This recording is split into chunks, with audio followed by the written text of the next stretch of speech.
লন্ডনে পোলো খেলার সময় হঠাৎ মৌমাছি গলায় আটকে মৃত্যুর কোলে ঢলে পড়েন কারিশমার প্রাক্তন স্বামী সঞ্জয় কাপুর। সঞ্জয়ের এমন আকস্মিক মৃত্যুর পর এক হৃদয় বিদারক ভিডিও ভাইরাল হয়েছে সোশ্যাল মিডিয়ায়, যা ইতিমধ্যেই নেট দুনিয়ায় ব্যাপক চাঞ্চল্য তৈরি করেছে।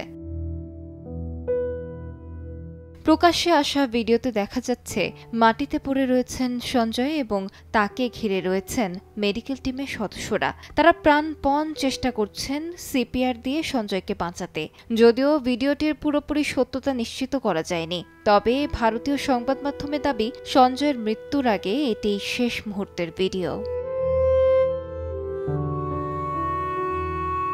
জানা যায়, মৌমাছি ঢুকে পড়ায় আতঙ্কিত হয়ে হৃদরোগে আক্রান্ত হন সঞ্জয়। সঙ্গে সঙ্গে মারা যান তিনি। বিষয়টি এতই দ্রুত ঘটে যে চিকিৎসারও কোনো সুযোগ মেলেনি। সঞ্জয়ের মৃত্যুতে কাপুর পরিবারের শোকের ছায়া নেমে আসে। তার শেষকৃত্যে উপস্থিত ছিলেন কারিশমা কাপুর, তার সন্তান সামাইরা ও কিয়ান, কারিনা কাপুর এবং সাইফ আলী খান।